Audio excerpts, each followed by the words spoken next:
Hello guys, स्वागत है आपका एक और नए वीडियो में। आज के वीडियो में हम अपनी एप्लीकेशन में जो रूम डेटाबेस इंप्लीमेंट कर रहे थे उसकी नेक्स्ट स्टेप पे चलेंगे, जो कि है डाउ इंटरफेस को क्रिएट करना। डाउ, जैसा कि मैंने बताया था, ये एक इंटरफेस है बिटवीन आपके डेटाबेस और आपके रेस्ट ऑफ द एप्लीकेशन के। तो ये हम बनाते हैं ताकि हम सिंगल रेस्पॉन्सिबिलिटी प्रिंसिपल को अडेयर कर सकें। जैसा हमने अपने प्रीवियस एप्लीकेशन में, जो कि रैंडम डॉक्स था, उसमें एपीआई के लिए एक रिपॉजिटरी बनाई थी जहां पर सारे इंटरफेसेस थे एपीआई कॉल्स के। हमारे केस में एक ही कॉल था एपीआई के लिए, गेट रैंडम डॉक्स। उसी तरह यहाँ पर एक इंटरफेस होगा जिसका नाम होगा डाव, यानी कि डेटा एक्सेस ऑब्जेक्ट। तो वो बनाने के लिए पहले तो हम एक पैकेज बना लेते हैं। पैकेज का नाम होगा डेटा। तो डेटा पैकेज बन गया है। अब इसमें हम बनाएंगे अपना डाव। डाव एक कॉटलिन का इंटरफेस होगा और एप्लीकेशन के नेम के हिसाब से हम इसका नाम रख सकते हैं। तो हमारे एप्लीकेशन का नेम है सिंपल नोट्स। तो हम सिंपल नोट्स टैब इस तरह से लिख सकते हैं, या फिर सिंपल डाव भी लिख सकते हैं, जैसी आपकी मर्जी। ओके, अब हमारा डाव बन गया है। सी इन द नेक्स्ट वीडियो। मजाक कर रहा हूँ। डाव बनाने के लिए अब हमको इसे एनोटेट करना पड़ेगा एक्चुअली डाव से। ओके, एंड्रॉयड रूम का डाव। नाउ, हमारे एप्लीकेशन में क्या क्या हम कर सकते हैं? हम नोट्स बना सकते हैं, हम नोट्स डिलीट कर सकते हैं, और हमें नोट्स को लिस्ट ऑल करना है जो हमारी होम स्क्रीन है उस पे।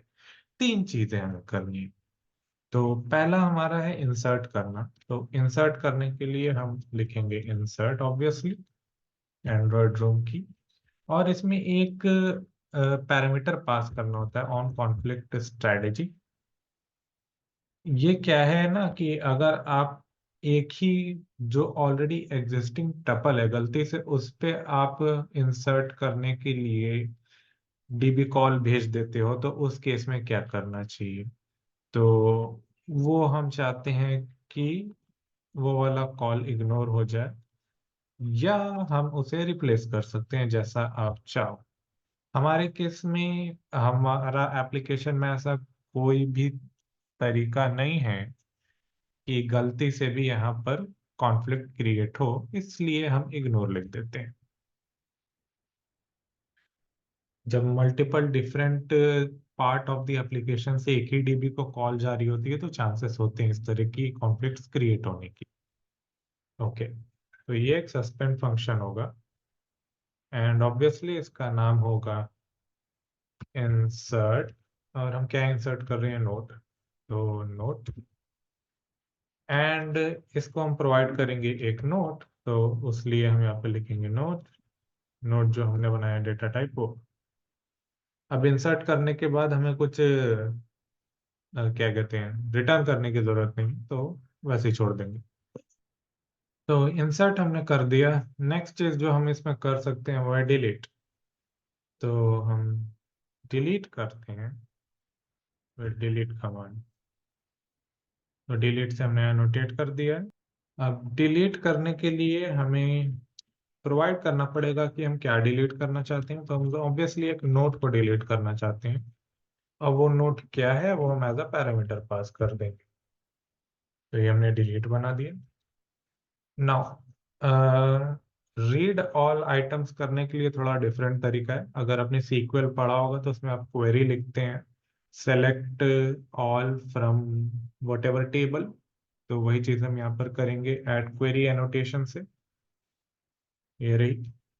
एंड इसमें एज अ सिंपल मैसेज हमें लिखना होता है। तो यहाँ पर हम लिखेंगे सेलेक्ट में सारे के सारे चाहिए, तो star. Now from, and table का नाम क्या था? मैं भूल गया, मैंने टेबल का नाम क्या रखा था। ओके, टेबल का नाम नोट है, जो कि सही नहीं है क्योंकि ये मल्टीपल नोट्स होंगे, तो मैं नोट्स रख देता हूँ। Looks fine. चलिए, तो टेबल का नाम है नोट्स, यहाँ पर ऑटोमेटिकली शो करेगा। Perfect.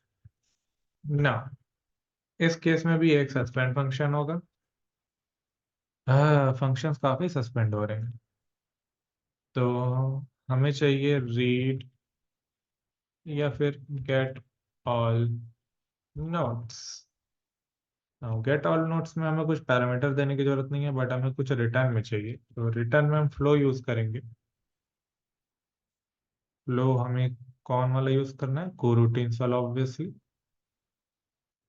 And flow of notes, ये एक ऑब्जर्वर पैटर्न है जो फ्लो में यूज कर रहा हूँ। कॉटलिन में मेजर दो तरह के ऑब्जर्वेबल पैटर्न्स हम यूज करते हैं। एक पहले यूज किया जाता था बहुत, जब XML एग्जिस्ट करता था, वो था लाइव डेटा। अभी क्योंकि हमारे पास जेटपैक कंपोज है और जेटपैक कंपोज फ्लो के साथ काफी कंपेटेबल है, तो जब हम चाहते हैं कि हमारा UI जो है वो अपना चेंज जो है UI पे रिफ्लेक्ट करे जब भी डेटा में कुछ चेंज हो, तो ये UI को कैसे पता चलेगा? वो ऐसे पता चलेगा जब उनके बीच में किसी तरह का अटैचमेंट होगा।